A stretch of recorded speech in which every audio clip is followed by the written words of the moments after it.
Hello मेरे प्यारे साथियों, कैसे हो आप लोग। उम्मीद करता हूँ कि आप लोग बढ़िया होंगे। दोस्तों, आज हम लेकर आए हैं बहुत ही इंपॉर्टेंट टॉपिक जो कि आपकी परीक्षा के लिए अति महत्वपूर्ण सारे क्वेश्चन होंगे। आने वाले आरआरबी एनटीपीसी के लिए अति महत्वपूर्ण सारे क्वेश्चन होंगे। ऐसे ही क्वेश्चन आपकी परीक्षा में बार बार पूछे जाएंगे। तो आप लोग वीडियो को बिल्कुल भी स्किप मत करिए। चैनल पर नए तो चैनल को जरूर सब्सक्राइब कर लीजिए, बेल आइकन को जरूर प्रेस कर लीजिए ताकि आने वाली हर एक वीडियो की नोटिफिकेशन आप लोगों को आसानी से मिलती रहे। ठीक है दोस्तों, अब हम बढ़ते हैं अपने क्वेश्चन की ओर। हमारा पहला क्वेश्चन क्या कहता है दोस्तों, प्रसिद्ध संस्कृत नाटक स्वप्नवासवदत्तम किसने लिखा है। ये भास ने लिखा है। ठीक है, right answer option number D होगा हमारा। ठीक है दोस्तों, नेक्स्ट क्वेश्चन, महाभारत का मूल नाम क्या था। आपसे क्या पूछ रहा है, महाभारत का मूल नाम क्या था। तो महाभारत का मूल नाम क्या था, जय संहिता था। क्या था, Jay Samhita. Right answer option number C होगा। महाभारत का मूल नाम जय संहिता था, जिसे महर्षि कृतद्रैपायन वेद व्यास द्वारा लिखा गया। महात्मा का प्रारंभिक उल्लेख अश्ल्यायन ग्रह सूत्र में मिलता है। इस महाकाव्य में 18 पर्व हैं। इसे 5वें वेद के रूप में भी पहचाना जाता है। ठीक है, अब हम बढ़ते हैं इसी के साथ नेक्स्ट क्वेश्चन की। नेक्स्ट क्वेश्चन क्या है हमारा, 10 कुमार रचित या टेल्स ऑफ 10 प्रिंसेस की रचना किसने की थी। तो इसका राइट आंसर होगा डांडी ने। किसने, डांडी ने। Right answer option number B होगा हमारा। 10 कुमार चरित या टेल्स ऑफ 10 प्रिंसेस डंडी द्वारा प्रणीत संस्कृत गद्य काव्य है। इसमें 10 कुमार का रचित वर्णित होने के कारण इनका नाम 10 कुमार चरित्र है। डांडी संस्कृत भाषा के प्रसिद्ध साहित्यकार हैं। ठीक है, अब हम बढ़ते हैं अपने नेक्स्ट क्वेश्चन की। नेक्स्ट क्वेश्चन क्या है हमारा, हस्तचरित के लेखक कौन है। क्या बोल रहा है, हस्तचरित का लेखक कौन है। तो हस्तचरित के लेखक कौन है, तो राइट आंसर होगा बाणभट्ट। कौन है, Banabhatta. Right answer option number D होगा हमारा। ठीक है दोस्तों, अब हम बढ़ते हैं अपने इसी के साथ नेक्स्ट क्वेश्चन के। नेक्स्ट क्वेश्चन क्या है हमारा, गीत गोविंद किसने लिखा था। गीत गोविंद किसने लिखा था, तो गीत गोविंद जयदेव ने लिखा था। ठीक है, right answer option number A होगा हमारा। ठीक है दोस्तों, अब हम बढ़ते हैं अपने नेक्स्ट क्वेश्चन। इंडिका के लेखक हैं, तो इंडिका के लेखक कौन है, तो मेगस्थनीज है। कौन है, Megasthenes. Right answer option number B होगा हमारा। मेगस्थनीज यूनान का एक राजदूत था जो चंद्रगुप्त मौर्य के दरबार में आया था। वह कई वर्षों तक चंद्रगुप्त के दरबार में रहा। उसने जो कुछ भारत में देखा उसका वर्णन उसने इंडिका नामक अपनी पुस्तक में किया है। मेगस्थनीज ने पाटलिपुत्र को बहुत ही सुंदर और विस्तृत वर्णन किया है। ठीक है, अब हम बढ़ते हैं अपने नेक्स्ट क्वेश्चन की ओर। नेक्स्ट क्वेश्चन क्या है हमारा, तमिल कवि कंबन ने निम्नलिखित में से किस ग्रंथ में तमिल संस्करण का संकलन किया है। तो राइट आंसर क्या होगा हमारा, रामायण। ठीक है, right answer option number B होगा हमारा। अब हम बढ़ते हैं इसकी कुछ डिफिनेशन की ओर। तमिल भाषा के कवि कंबन ने रामायण को तमिल संस्करण कंब रामायण के नाम से संकलित किया है। यह तमिल साहित्य की सर्वोत्कृष्ट कृति है। कंबन चोल राजा कोलोतुंग तृतीय के दरबारी कवि थे। ठीक है, अब हम बढ़ते हैं अपने नेक्स्ट क्वेश्चन की ओर। दोस्तों, ये क्वेश्चन अति महत्वपूर्ण क्वेश्चन है, देख सकते हैं दो बार ये क्वेश्चन पूछा गया क्वेश्चन है। ठीक है, मृच्छकटिक नामक साहित्य कृति के लेखक कौन थे, जिसका राइट आंसर होगा शूद्रक थे। कौन थे, Shudraka. Right answer option number D होगा हमारा। ठीक है, मृच्छकटिकम एक प्राचीन संस्कृत ग्रंथ है। शूद्रक द्वारा रचित इस नाटक से गुप्तकालीन संस्कृत इतिहास की जानकारी मिलती है। ठीक है, अब हम बढ़ते हैं अपने नेक्स्ट क्वेश्चन की ओर। नेक्स्ट क्वेश्चन क्या है हमारा, निम्नलिखित में से किसने प्राचीन भारत में मृच्छकटिका पुस्तक संकलित की है। तो राइट आंसर क्या होगा हमारा, शूद्रक ने। ठीक है, right answer option number B होगा हमारा। अब हम बढ़ते हैं अपने नेक्स्ट क्वेश्चन की ओर। नेक्स्ट क्वेश्चन क्या है हमारा, संगम काल के महाकाव्य शिल्प पादिक्राम और मणिमेखैले भाषा में लिखे गए हैं। तो इसका राइट आंसर क्या होगा हमारा, तमिल में। ठीक है, right answer option number D होगा हमारा। संगम काल के महाकाव्य शिल्पादिक्रम तथा मणिमेखैले तमिल भाषा में लिखे गए थे। शिल्पादिक्रम को तमिल साहित्य का प्रथम महाकाव्य माना गया है। ठीक है, अब हम बढ़ते हैं अपने नेक्स्ट क्वेश्चन की ओर। नेक्स्ट क्वेश्चन क्या है हमारा, निम्नलिखित में से किसने संस्कृत नाटक मुद्रा राक्षस लिखा था। तो इसका राइट आंसर क्या होगा, विशाखा दत्त ने। ठीक है, right answer option number C होगा हमारा। ठीक है, मुद्रा राक्षस संस्कृत का प्रसिद्ध ऐतिहासिक नाटक है।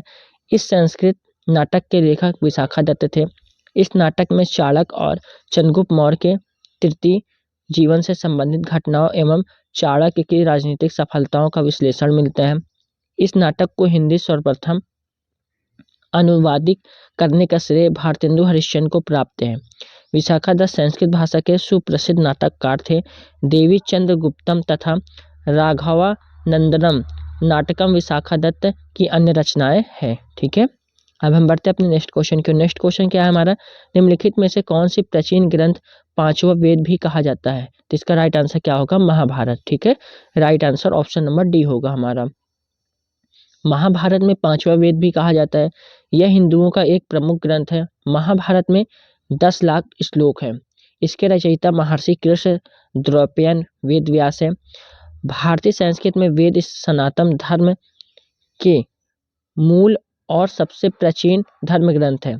इस ग्रंथों को पवित्र और अपौरुषेय माना गया है।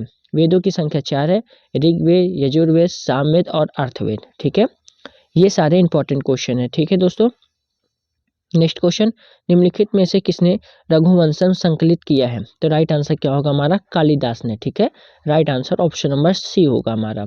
नेक्स्ट क्वेश्चन, पंचतंत्र के लेखक कौन है? पंचतंत्र का लेखक कौन है? तो इसका राइट आंसर क्या होगा हमारा, विष्णु शर्मा है। ठीक है, right answer option number B होगा हमारा। ठीक है दोस्तों, ये इंपॉर्टेंट क्वेश्चन दो बार पूछा गया क्वेश्चन है। ठीक है, नेक्स्ट क्वेश्चन, संस्कृत नीति गाथाओं में पंचतंत्र का पहला स्थान माना जाता है। इस ग्रंथ के रचयिता पंडित विष्णु शर्मा है। श्रीहर्ष की रचना नैषधि, चरित वाल्मीकि की रचना रामायण तथा कालिदास की रचना अभिज्ञान शकुंतलम और मेघदूतम है। ठीक है, अब हम बढ़ते हैं अपने नेक्स्ट क्वेश्चन की। नेक्स्ट क्वेश्चन क्या है हमारा, निम्नलिखित में से किसने भारत के प्राचीन ग्रंथ नाट्यशास्त्र को संकलित किया है? तो राइट आंसर क्या होगा, भरत मुनि ने। दोस्तों ये क्वेश्चन ग्रुप डी में पूछा गया क्वेश्चन है। ठीक है, right answer option number D होगा हमारा। नाट्यशास्त्र संस्कृत में नाट्य कला पर आधारित ग्रंथ है, जिसकी रचना भरत मुनि ने 3वीं शताब्दी से पूर्व की थी। इस ग्रंथ में प्रत्यभिज्ञा दर्शन की छाप है। इसके 36 अध्याय में संस्कृत नाटक एवं अभिनय का संकलन है। ठीक है, अब हम बढ़ते हैं अपने नेक्स्ट क्वेश्चन की। नेक्स्ट क्वेश्चन क्या है हमारा, पंचसिद्ध सिद्धांतिका, बृहत संहिता और शाक्य सिद्धांत के लेखक कौन है? तो राइट आंसर क्या होगा, वारामिहिर। ठीक है, right answer option number D होगा हमारा। पंच सिद्धांतिका, बृहत संहिता और शाक्य सिद्धांत के लेखक वारामिहिर थे। इन पुस्तकों में त्रिकोणमिति के महत्वपूर्ण सूत्र दिए हैं, जो वारामिहिर के त्रिकोणमिति ज्ञान को परिचायक हैं।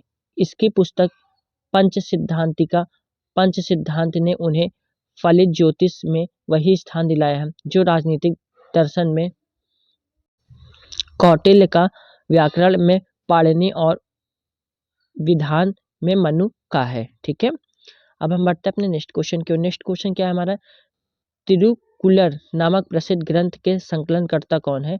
तो राइट आंसर क्या होगा हमारा, तिरुवल्लुवर। ठीक है, right answer option number B होगा हमारा। ठीक है दोस्तों, तिरुकुल्लुवर नामक प्रसिद्ध ग्रंथ में संकलनकर्ता तिरुवल्लुवर है। तिरुकुल्लुवर तमिल भाषा में लिखित एक प्राचीन मुक्त काव्य रचना है। इसका रचना काल 6वीं शताब्दी के आसपास है। इसके सूत्र पद जीवन शैली को स्पर्श करते हैं, जबकि कालिदास ने मालविकाग्निमित्रम की रचना की है। कबीर ने बीजक तथा मीराबाई ने कृष्ण भक्ति के स्फुट पदों की रचना की है। ठीक है, अब हम बढ़ते हैं अपने नेक्स्ट क्वेश्चन की ओर। चरक संहिता चिकित्सा की किस शाखा से संबंधित है? तो राइट आंसर क्या होगा, आयुर्वेद से। ठीक है, right answer option number B होगा हमारा। चरक संहिता आयुर्वेद से संबंधित प्रसिद्ध ग्रंथ है। यह संस्कृत भाषा में लिखा गया है। महर्षि चरक ने चिकित्सा शास्त्र का विशद एवं व्यापक वर्णन इस पुस्तक में किया है। ठीक है, नेक्स्ट क्वेश्चन, सुश्रुत को किस रूप में जाना जाता है? तो इन्हें जो है भारतीय शल्य चिकित्सा के जनक के रूप में जाना जाता है। Right answer option number B होगा। सुश्रुत प्राचीन भारत के महान चिकित्सा शास्त्री एवं शल्य चिकित्सक थे। उनको शल्य चिकित्सा का जनक कहा जाता है। ठीक है, अब हम बढ़ते हैं अपने नेक्स्ट क्वेश्चन की। नेक्स्ट क्वेश्चन पे क्या है हमारा, राजा तारांगणे द्वारा किन राज्यों के राजाओं का वर्णन किया गया है? तो राइट आंसर होगा कश्मीर। ठीक है, right answer option number B होगा हमारा। कल्हड़ द्वारा रचित रजत तारांगणी में कश्मीर के राजाओं का विशद व मोहक वर्णन किया गया है। इसके अनुसार कश्मीर की राजधानी श्रीनगर को सम्राट अशोक ने बसाया था, जो शिव के परम भक्त थे एवं बाद में ही अपना धर्म बदल दिया है। ठीक है, अब हम बढ़ते हैं नेक्स्ट क्वेश्चन की ओर। प्राचीन भारत में कल्हड़ द्वारा निम्नलिखित में से कौन सी पुस्तक लिखी गई हो? राइट आंसर होगा रजत तारांगणी। ठीक है, right answer option number B होगा हमारा। नेक्स्ट क्वेश्चन, प्राचीन भारतीय कानूनी दस्तावेज मनुस्मृति में लिखा गया है, तो राइट आंसर क्या होगा हमारा? संस्कृत में लिखा गया है। ठीक है, right answer option number C होगा। प्राचीन भारतीय कानूनी दस्तावेज मनुस्मृति संस्कृत में लिखा गया था। मनुस्मृति को मानव धर्म शास्त्र भी कहा जाता है। इस ग्रंथ में सामाजिक वर्गों के बारे में वर्णन किया गया है। इसमें चारों वर्णों, चारों आश्रमों एवं 16 संस्कारों तथा स्मृति उत्पत्ति के अतिरिक्त राज्य की व्यवस्था आदि विषयों पर परामर्श दिया गया है। ठीक है, नेक्स्ट क्वेश्चन, निम्नलिखित में से कौन सा साहित्य संस्कृत में नहीं लिखा गया है? तो राइट आंसर क्या होगा हमारा? तिरुकुल्लुवरल। ठीक है, right answer option number A होगा हमारा। ठीक है, अब हम बढ़ते हैं अपने नेक्स्ट क्वेश्चन की ओर। नेक्स्ट क्वेश्चन क्या है हमारा? इनमें से कौन एक भारतीय गणितज्ञ थे? तो कौन थे? भास्कर थे। ठीक है, right answer option number C होगा। भास्कर प्रथम 600 से 680 ईस्वी भारत के 7वीं शताब्दी के महान गणितज्ञ थे। संभवतः उन्होंने ही सबसे पहले संख्याओं को हिंदू दार्शनिक पद्धति में लिखना आरंभ किया। उन्होंने आर्यभट्ट की कृतियों पर टीका लिखा है। ठीक है, नेक्स्ट क्वेश्चन दोस्तों, इनमें से कौन सी गणित विषय पर लिखित एक मध्ययुगीन भारतीय पुस्तक है? राइट आंसर क्या होगा?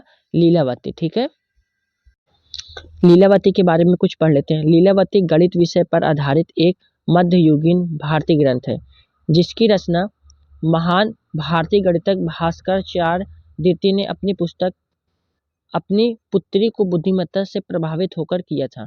पंचदशी माधवाचार्य द्वारा रचित अद्वैत वेदांत को सरल और संपूर्ण ग्रंथ है। ठीक है, तो दोस्तों यहाँ पे हमारे क्वेश्चन कंप्लीट होते हैं। तो दोस्तों आप लोगों को वीडियो कैसी लगी? वीडियो अच्छी लगी तो वीडियो को एक लाइक करके चैनल को जरूर सब्सक्राइब कर लीजिए, ताकि आने वाली हर एक वीडियो को नोटिफिकेशन आप लोगों को आसानी से मिलती रहे। ठीक है दोस्तों, और इसकी पीडीएफ टेलीग्राम चैनल पे आप लोगों को मिल जाएगी, वहाँ से आप लोग इसकी पीडीएफ को डाउनलोड करके आसानी से पढ़ सकते हैं। ठीक है दोस्तों, जय हिंद, जय भारत।